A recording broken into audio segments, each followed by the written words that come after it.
Hey, what's going on, everybody? It's your man Air Jordan 14 back with a new video. Today's a performance review of the I don't know if you can see it, but the Nike Shox Air Hyperballer TB. So what we're gonna do is just go ahead and jump right into it.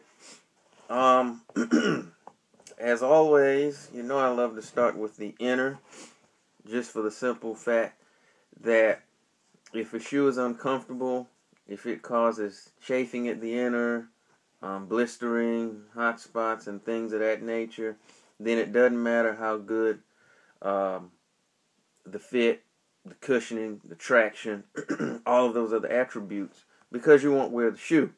So for that very reason, that's why we always start with the inside. Now, let me get the camera a little closer here. Now, as you can see here, it's lined with a pretty smooth material here around the heel, and then that kind of continues up until about this area here, and then what you have is a kind of like a mesh inside the inner. It's not a inner booty or anything like that, but it's mesh, like I said, inside the tongue. I don't know if you can. I'll try to get it to where you can see it. I know, right there. But with that being said, there aren't any raised seams within the shoe that cause me any type of discomfort or anything like that, and I didn't have any problems from that standpoint with the shoe.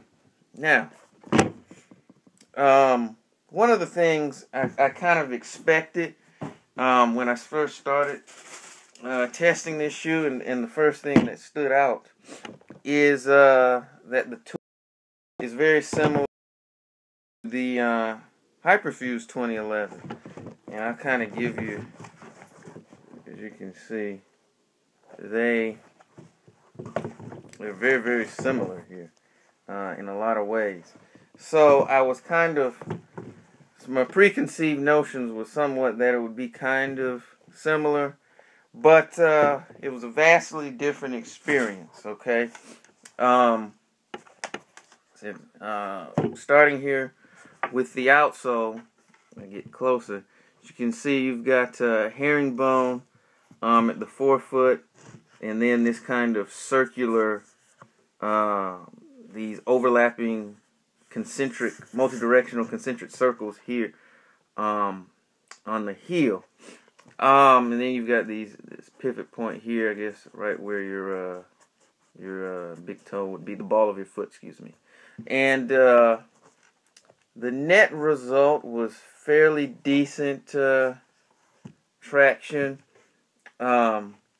I think it would have been better maybe without this pivot point, because that was where a lot of I don't know if you can see it because I haven't wiped off the shoe.